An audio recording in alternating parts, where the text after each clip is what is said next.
Salut les traders, salut les tradeuses. Hello, hello. Bon, allez. Analyse du Nasdaq, du pétrole et du gold comme d'habitude. Et on va essayer de faire une journée en vert comme d'habitude, j'allais dire. Mais bon, il ne faut pas avoir trop d'excès de confiance non plus. On sait très bien qu'après une série de jours gagnants, il y a le couperet qui tombe. Donc il faut être très très vigilant quand on a fait quand même pas mal de gains. Alors en parlant de gains, bien sûr, je vais vous montrer ce qu'on a fait hier. Regardez, vous allez voir le bim, un trade de dingo. Un trade de dingo on a fait. Et il se trouve que il y en a qui m'ont dit qu'ils avaient remboursé dans la formation, hein, je parle puisque j'étais en live, ils avaient remboursé leur formation rien qu'avec ce trade, donc bravo à eux. De toute façon, l'idée c'est pas de faire du copy trading dans la formation, c'est que les gens soient autonomes. Et croyez-moi, à la fin, quand ils ont terminé la formation, on a vu tellement de choses. Tellement de fois la même chose, parce que c'est des process, il suffit de cocher pour prendre le trade. Vraiment, quand ils ont compris que c'est très visuel et que c'est très process, ils s'éclatent en fait, parce que c'est pas si compliqué que ça. On s'imagine des choses. Moi j'essaye de simplifier le trading au maximum pour que ça soit accessible même aux grands débutants en fait.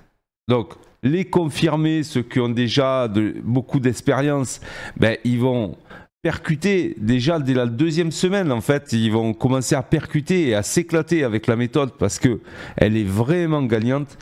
Mais du coup, les grands débutants qui vont avoir toujours un petit peu de mal, ils vont quand même comprendre parce que c'est très visuel. Et après, c'est le temps d'appliquer, etc. Bon, ok, mais ils auront les bonnes bases pour avancer.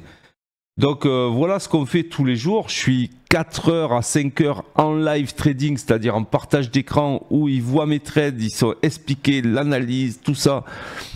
Voilà, c'est un vrai travail de coacher des gens parce que en face, croyez-moi, c'est chaque fois des situations différentes, chaque fois une compréhension différente et il faut chaque fois recadrer les choses pour que tout le monde après puisse s'éclater avec la méthode. Donc voilà, on va continuer comme ça.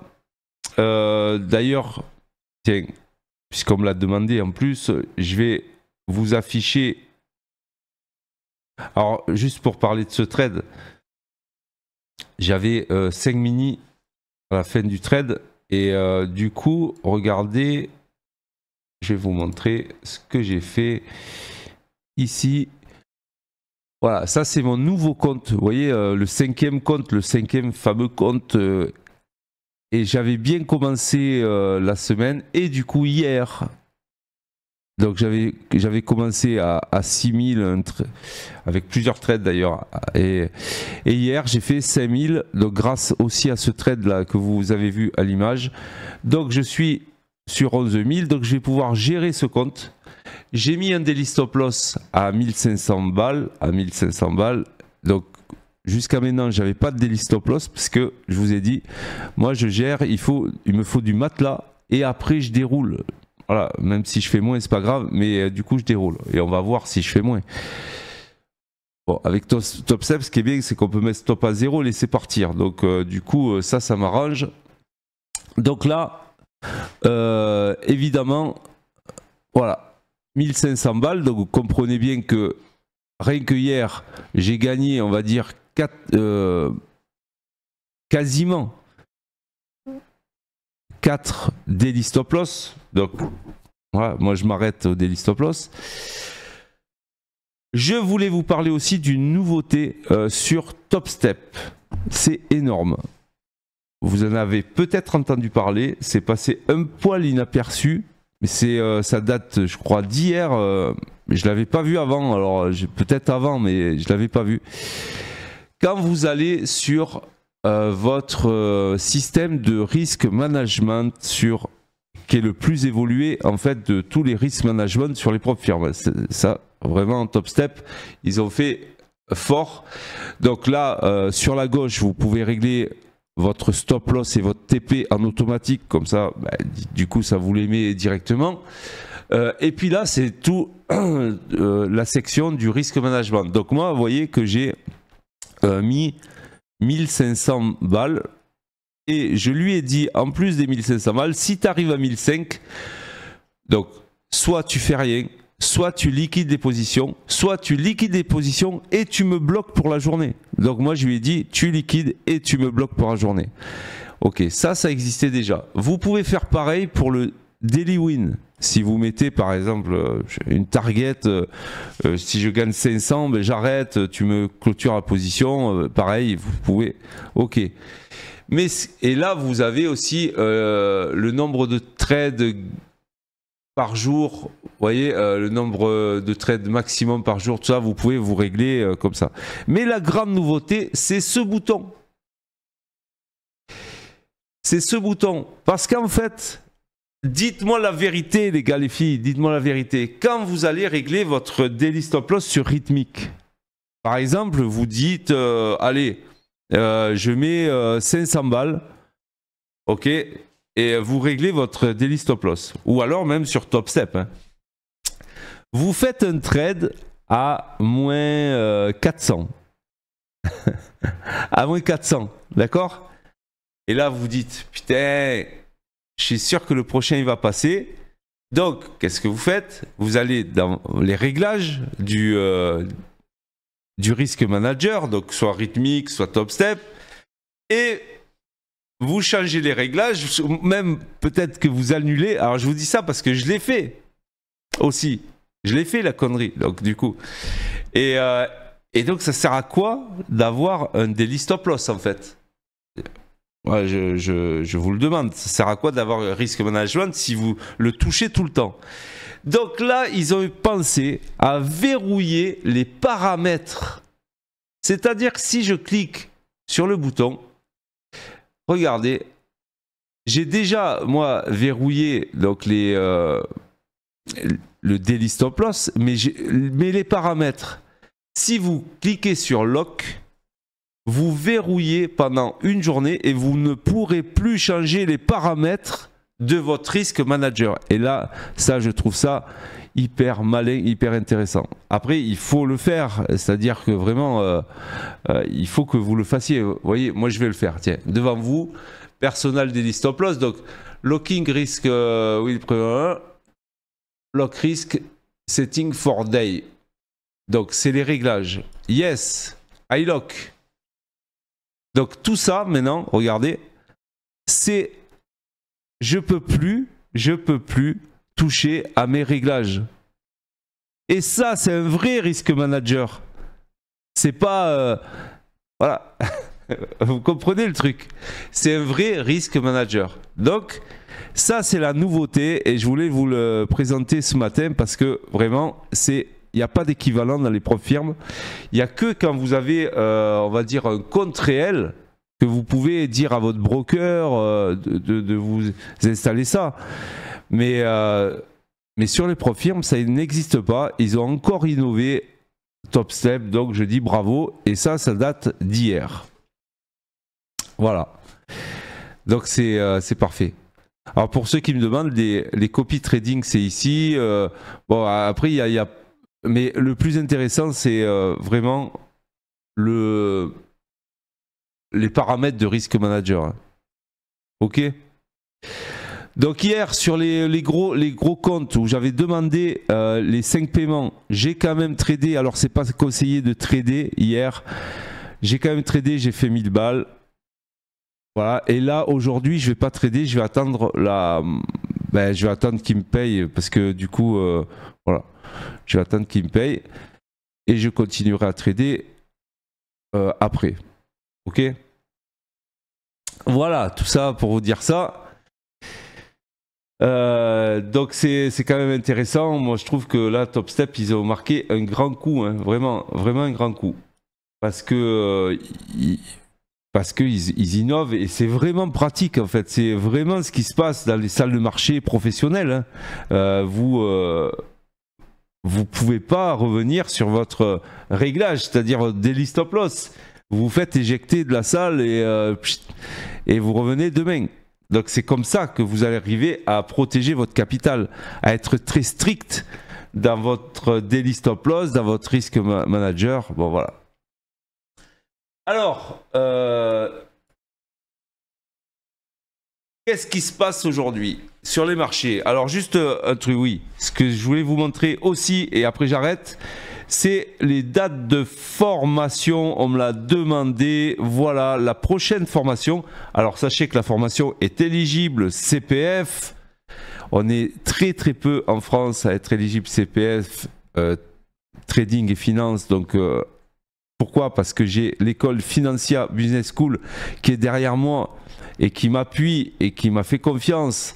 Et c'est pour ça que j'ai les agréments CPF. Donc je suis appuyé mais aussi contrôlé. Et c'est ça qui en fait une formation, j'espère, de qualité, mais je pense aussi que c'est une formation de qualité. Pourquoi? Parce qu'on est tout le temps en live, tout simplement. Du coup, voilà les dates. Alors, il y a... C'est décomposé. La première semaine, c'est de la théorie, mais en fait, ça vire vite sur la pratique. Parce que, par exemple, la semaine dernière, j'étais tout le temps quasiment en live, en fait. Mais je pose la théorie, il y a un PDF de formation. Mais ce qui est bien, c'est de montrer ce que j'ai mis dans le PDF et de montrer que ça marche. Donc, ils ont bien vu. Ça, vous avez vu le track sur TopStep. Je l'ai tout fait en direct. Hein. Donc ça, c'est la première semaine. Et à partir de la deuxième semaine, c'est que du live trading avec correction des trades des coachés. C'est du coaching individuel. Donc je m'adapte à tout le monde et je corrige. Je vais voir ce que vous avez fait, ce que vous me rendez pour vous corriger les petits détails qui vous restent à corriger. Voilà. Et ensuite, vous avez 2 semaines supplémentaires de live trading. Donc en tout, ça fait... Vous voyez que les dates, elles ne correspondent pas, mais... parce qu'on considère les 2 premières semaines parce qu'on est obligé de vous chronométrer pour Calliope, tout ça. Et après, vous avez 2 semaines de live trading, ce qui vous porte la formation à 4 semaines pleines. 4 semaines pleines. Et ensuite, vous avez la possibilité de vous abonner au suivi de formation, une fois que vous avez terminé votre formation, et puis d'assister à tous les lives du matin et de l'après-midi avec Alex. Donc il y a 8 heures de live par jour, de live trading. Et vous pouvez assister à toutes les premières semaines de théorie de toute l'année. Donc vous refaire la formation en illimité avec l'abonnement derrière. Voilà, c'est pas très très cher, on se donne à fond et vous avez des lives tout le temps. Donc vraiment... Voilà ce que je pouvais vous dire. Donc la prochaine session de formation, c'est le 17 février. Vous pouvez aussi payer par vous-même, mais du coup, il y a le CPF, donc vous pouvez utiliser le CPF. Donc 17 février, 31 mars, 12 mai, 16 juin, et après, il y en aura d'autres en fin d'année. Voilà, les gars, les filles. Bon, à quoi on s'attend maintenant sur le Nasdaq? Moi, j'ai déjà pris un trade. Regardez, et je vous l'ai mis à l'écran. Alors, je bois mon petit café. On est sur une zone de vente. C'est pas parce qu'on monte à fond depuis 5 jours qu'il y a Trump qui est arrivé, tout ça, que ça va pas vendre. On est sur une zone de vente. Donc, moi, je vends. Basta, je vends. Alors bien sûr, je vends parce que j'ai un signal de retournement qu'on voit dans la formation. Donc évidemment, j'attends une configuration. Mais là, pour moi, c'est une zone de vente. Tant qu'on n'a pas cassé cette zone de vente, je vends. Voilà, je ne sais pas comment vous le dire mieux. Je vends ici. Là. Et on peut avoir une grosse dégringolade. En fait, c'est très possible. Pourquoi? Parce que à chaque fois qu'on est venu sur ces niveaux, regardez. À chaque fois qu'on est venu sur ces niveaux-là, eh ben, on a eu au moins 3 jours de baisse derrière, au moins 3 jours. Donc là, on voit qu'on a eu un mini gap ou un truc comme ça, mais on peut avoir une journée, 2 journées, 3 journées de baisse à partir de là. Donc ça va être notre zone à surveiller ici. Bien sûr que si on casse, on va être très haussier peut-être, et encore, je ne sais pas. Mais en tout cas là, moi je vends. Alors je suis déjà à la vente, pour tout vous dire, sur mon 5e compte. Je vais vous montrer ça tout à l'heure. Je suis déjà sécurisé, donc ça va.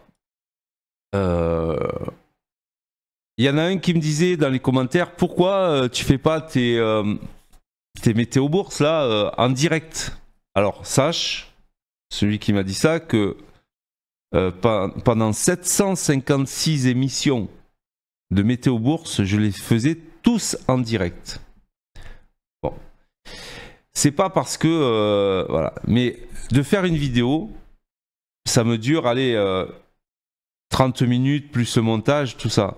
Quand j'étais en direct, que je réponds à vos questions, je gère les haters, je trade, j'analyse tout ça, les analyses en direct me duraient 1 heure à 1 heure et demie. Je peux pas. Je peux pas, derrière la vidéo, là j'ai le live, le vrai live, où j'ai les coachés, les abonnés qui m'attendent et ok. Là je fais une courte vidéo d'analyse et après, donc non, pas de direct. Et puis je suis pas là pour trader en direct en public. Ok, je vous montre ce que je fais, je vous montre déjà mon track, voilà, les performances, les retraits, voilà, quoi de mieux. Mais du coup je vous donne mes analyses. Après vous en faites ce que vous voulez, c'est plus pédagogique qu'autre chose. Et puis voilà pourquoi je fais plus de live d'analyse, parce que ça me dure trop longtemps et moi j'ai pas que ça à faire, il faut vraiment que je m'occupe des coachés. Voilà, donc du coup là moi je m'attends à une dégringolade. On va voir, hein, je m'attends à une dégringolade ici, au moins d'aller toucher l'open.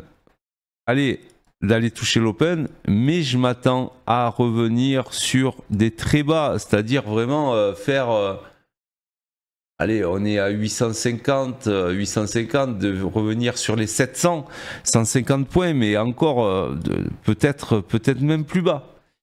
Vous voyez? Voilà, donc on va voir. Bon, déjà bon, j'ai mon trade qui est en cours, on verra bien, voilà, je vais sécuriser, donc je l'ai pris aussi sur Apex. Là, du coup, il faut que je fasse attention parce que de ne pas avoir de retour pour le drawdown, en fait, on va dire. Donc je me mets un TP à l'open pour Apex. Ok. Et puis là, sur le 5e compte, alors je ne l'ai pas pris sur les autres, malheureusement, je peux pas. Eh ben, du coup, je suis en stop 0 et là, c'est opération Balek parce que, alors du coup, ce que je vais faire, je vais même le descendre beaucoup plus bas, le TP, et je vais prendre la moitié des gains quand ça touchera, si ça touche l'open. Voilà, mais je laisse courir. De toute façon, vous avez vu ce que j'ai fait, donc sur j'ai pas besoin de forcer, enfin je veux dire, j'ai mon matelas. Bon voilà, tout ce qui arrivera maintenant, il suffit que je trade 3 jours à plus de 200 € pour retirer 5000 encore sur ce compte. Donc est-ce que j'ai de la pression? Non, j'ai pas de pression. Voilà, donc c'est juste, si vous voulez apprendre à trader comme moi je le montre tous les jours, 4 heures par jour et toute l'année. Voilà, à part mes congés quoi, où j'ai le droit au congé quand même. Mais ces genres de trades, ou les genres de trades qu'on fait tous les jours, ben, vous les maîtriserez vous-même, hein, puisque après je trouve que c'est pas hyper compliqué. J'ai une façon, je fais pas de ICT, de SMC, tout ce qui est à la mode, hein, je fais pas ça moi, j'ai existé avant ça. J'ai existé, ICT je vous rappelle, ça existe depuis 2014. Et encore aux États-Unis, c'est arrivé vraiment en France, allez, il y a 3-4 ans. Voilà, c'est la nouvelle mode, tout ça. Bon, quand je fais le tour, alors ok, c'est peut-être efficace, mais ils n'ont rien inventé en fait. Ils ont pris des concepts qui existaient, donc la théorie d'eau, les supports, les résistances, et ils ont mis des mots anglais hyper compliqués. Voilà ce que c'est ICT pour moi. Hein. Voilà, ils ont réinventé la roue à leur façon en la voilà. Et ils l'ont pas appelé roue, ils l'ont appelé circumferential. Voilà, donc ils ont tout mis en anglais, comme ça personne ne comprend rien, ça embrouille tout le monde. Mais en vrai, voilà, si vous regardez bien le ICT, ce que c'est juste de la théorie d'eau, des supports et des résistances. Voilà ce que c'est ICT. Donc c'est efficace. Mais ils le disent tellement avec des mots compliqués qu'il y a 90% des gens qui s'embrouillent avec ça. Voilà. Donc,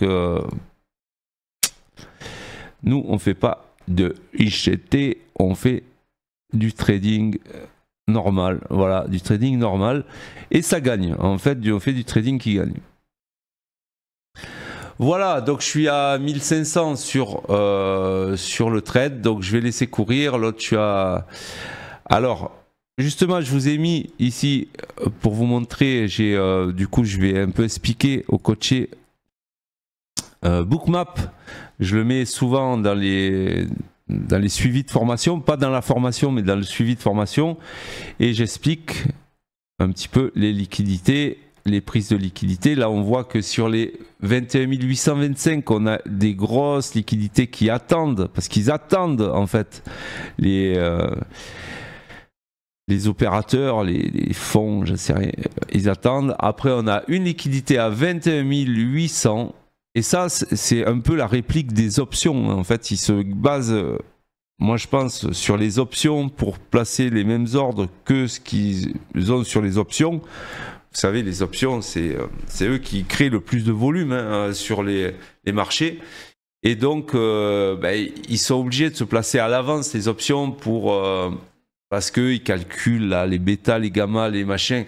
Donc, ils savent qu'il faut se placer là pour avoir un prix, machin. Bon, bref. Si vous vous abonnez, par exemple, sur Spot Gamma ou des sites comme ça, ils vous donnent les niveaux d'options. Alors je m'étais abonné une fois pour voir et il vous donne les niveaux d'options et j'ai remarqué que ça correspondait quand même à ce que donnait Bookmap. Donc en fait Bookmap, les gens qui sont sur les futurs se mettent là où il y a les options. Donc bon, voilà, c'est pour ça que c'est des niveaux qui sont fiables. Quand vous avez des gros traits qui sont placés dès que ça ouvre à minuit, c'est que c'est des niveaux qui sont voilà, que probablement on va aller chercher. Après, une fois qu'on a touché, je ne sais pas si ça va traverser, ça va monter, mais en tout cas, ça va être attiré par le prix. Vu qu'on est en tendance là, maintenant baissière, ça va être attiré au moins par 825. Et après, on va aller voir les nouveaux. C'est comme ça qu'avec Bookmap, on arrive à avoir des TP logiques aussi. Des TP qui ne sont pas sur les graphiques, mais qui sont directement sur les niveaux de volume. Et je tiens à dire que c'est ça une prise de liquidité. Alors je vais peut-être vous décevoir, mais je ne crois pas à la théorie sur les gens qui disent, souvent c'est ceux d'ICT, on va chercher les stops. Il n'y a pas de stop loss sur les marchés. Alors déjà, techniquement, un stop loss ne crée pas de liquidité. Ça ne crée pas de liquidité. Si vous mettez un stop loss à ce niveau-là, il va être invisible. Pourquoi? Parce que c'est un buy ou un sell market. Donc, en fait, un stop loss ne crée pas de liquidité et donc vous êtes invisible sur les futurs. Et deuxièmement, vous êtes un retail. Les retail, vous n'apparaissez jamais en fait, vous êtes noyé, même si vous mettez un ordre limite d'achat. Là, on va vous voir un ordre limite d'achat, puisque ça, c'est des ordres d'achat. On va vous voir, mais on va pas vous voir parce qu'il y a tellement de gros là qui se mettent que nous, on ne peut pas rivaliser. Donc, on est invisible. Donc, et puis, troisièmement, les fonds, tout ça, les gros ne mettent pas de stop, les algos. il s'arbitre, il se... Bon, donc arrêtez avec votre chasse au stop, ça n'existe pas, la chasse au stop. Ça n'existe pas. Là où ça, oui, là où c'est vrai, ça existe, c'est dans les CFD, puisque les CFD, c'est venu de là en fait. Les CFD, comme c'est des tricheurs, les brokers, ils voilent les stops de leurs clients, puisqu'ils ne sont pas sur le marché. Donc, oui, ils vont augmenter le spread pour aller la chasse au stop, c'est fait par les brokers CFD. Mais les brokers futurs ne voient pas ça, enfin, ne peuvent pas manipuler les cours. Ils nous donnent juste l'autorisation de trader. Donc voilà, tout ça pour rétablir un peu des fausses vérités. Hein. Ok les gars, les filles. Donc allez, on va du coup attendre que ça arrive sur 825, ça serait pas mal quoi. 825 c'est où? Ouais, c'est pas si loin que ça, donc je vais attendre. Alors pétrole, j'ai mis le pétrole. Alors on voit moins sur le pétrole, mais regardez, on a une liquidité à 75 et on a une grosse liquidité à 74,70. Ok, 74,70 et en haut 75,80. C'est bien borné. Et sur le gold, alors sur le gold, regardez comme les algos ou les market makers. Les market makers en fait qui sont remplacés en fait par des algos mais qui font office de market makers se placent. Et puis après, en dessous, vous avez les fonds, les options, les trucs comme ça. Donc regardez comme c'est bien équilibré en fait. Vous avez un niveau à 27,66, un niveau à 27,60. Et en dessous, après 27,58. Donc ça, c'est des liquidités. Et les prises de liquidité, c'est juste sur les volumes. C'est pas juste des traits sur des graphiques, en fait, vous voyez. Voilà, c'est juste pour rétablir un peu. Alors je sais que je vais avoir des commentaires, je vais me faire insulter.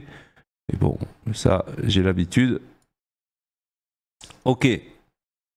Voilà, bon, mon trade, je le laisse courir, quoi qu'il arrive. De toute façon, je suis stop à 0, donc je m'en fous. Et comme ça, je ne le regarde plus. Et on va faire l'analyse. Donc, voilà, moi, c'est de toute façon, vous avez vu, je m'attends à même casser l'open. Hein, à même casser l'open.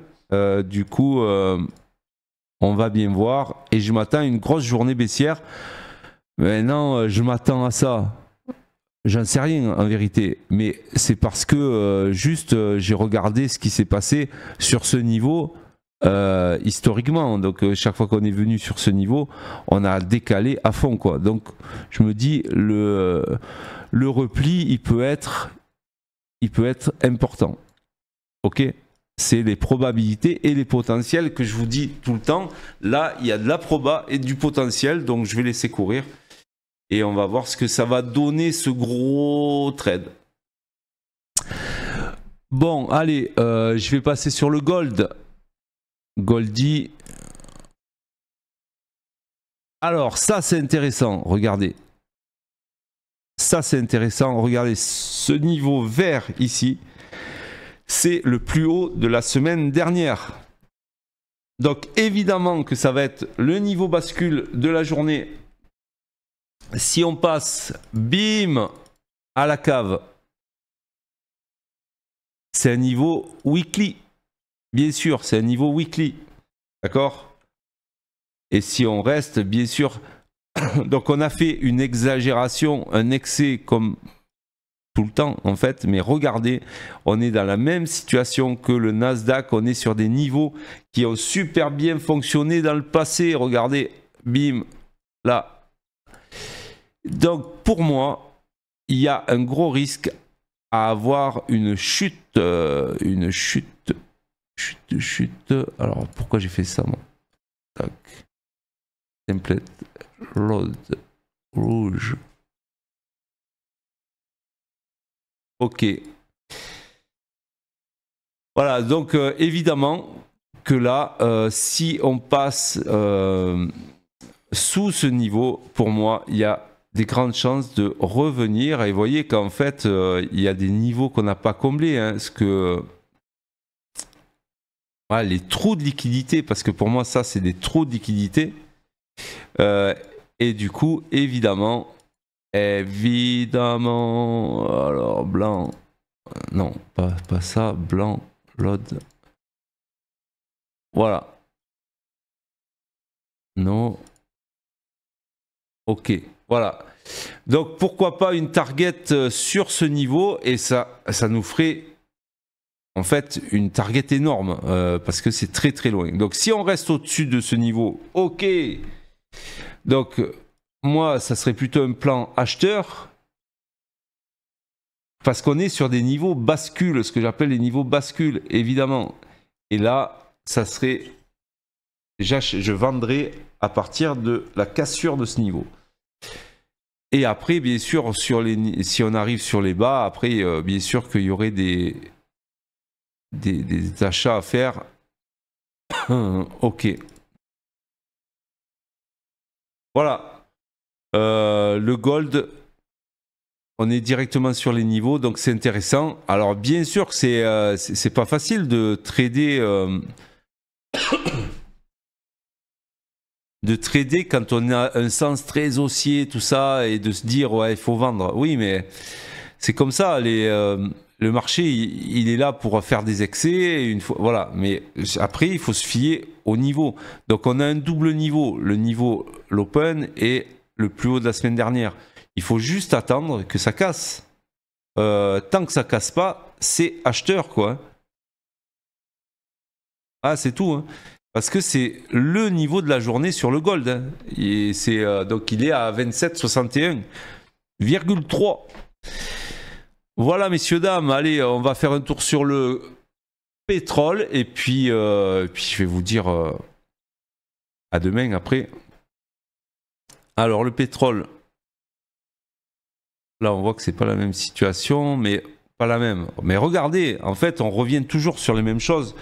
Les niveaux. Ouais, il n'y a pas de secret en trading. Hein. Regardez, hein, ces niveaux-là, ils sont quand même super efficaces. Quand ils viennent de loin, bon, il n'y a pas besoin d'être de complexifier en fait la chose. Hein, c'est-à-dire vraiment support, résistance. Ça, je vous en avais parlé déjà début de semaine. Donc CTRL-C, tac, on va le mettre là. CTRL-V, c'est des niveaux weekly.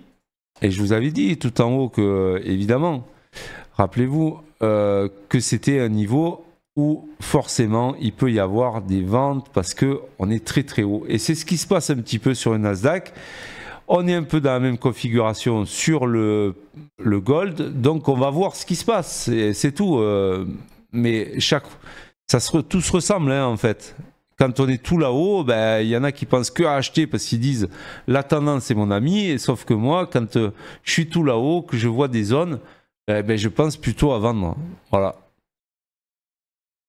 Donc, bon, mais maintenant, en fait, on a fait hein, ce travail sur le pétrole. Donc, moi, je pense qu'on peut aller chercher des niveaux très bas parce que, ben, écoutez, regardez. Ces niveaux-là, ils sont quand même, ils ont l'air pas mal. Les niveaux ici, je vais mettre en vert. Voilà, parce que ça serait très logique. Maintenant, ce qu'il faut faire attention, c'est cette oblique sur le pétrole. Voilà, qui va nous servir de repère. Si jamais ça casse cette oblique, ok, on se méfiera et pour retourner sur les plus hauts. Mais tant qu'on est dans ce move, dans cette théorie d'eau baissière en fait, et puis je vous rappelle, c'est quand même un niveau weekly, donc il y a un potentiel weekly et du coup on pourrait très bien revenir sur les plus bas, donc je dirais les 73. Ok ? Voilà, à mon avis, ce n'est que mon avis et c'est juste des analyses et des plans de trading avec des niveaux. Il y a un plan, il y a toujours un plan secondaire et puis après, par rapport au niveau, on achète ou on vend avec des petites unités de temps pour être très précis dans les stop loss. Voilà les amis, j'ai fini. Je vous dis à demain. Alors où on en est du trade, c'est... Oh, il est revenu sur ses pas. On a... Peut-être qu'il va me stopper à 0. Alors ce qui est bien avec avec Top Step, c'est qu'ici, me stop à 0. J'ai rien gagné, j'ai rien perdu. Mais en fait, ça ne m'a pas pénalisé, contrairement à Apex. Voilà, donc du coup, je garde mon stop à 0, je le regarde plus. Si ça revient, ben, je tenterai. Je vais attaquer le live bientôt, dans une demi-heure. Donc du coup, on va réfléchir sur un autre trade très logique. Voilà, ça me stoppe à 0. Voilà. Vous voyez, 31 $ quand même, merci. 31 $. Et je vais attendre un autre trade à faire dans les setups. J'ai toujours mon daily stop loss qui est à 1500. Rappelez-vous, j'ai bloqué. Je crois que j'ai bloqué là. Ouais, il me semble que j'ai bloqué ici. Ouais, j'avais bloqué ici, donc je peux plus changer en fait. Et du coup, ben, je vais essayer de faire une journée correcte avec 1500 $ de daily stop loss et on va voir ce que ça donne. Donc, et puis je vais regarder aussi les autres plans sur le gold, le pétrole, parce que le gold il m'a l'air super sympa. Il y a si ça casse du coup. Donc je vais le surveiller le gold parce que ouais, parce qu'il a l'air sympa. Même le pétrole, hein, il y a du potentiel. Donc il y aura de quoi faire à mon avis aujourd'hui hein, sur les marchés. Allez, soyez très prudents en tout cas sur les marchés et surtout mettez des stops. Salut.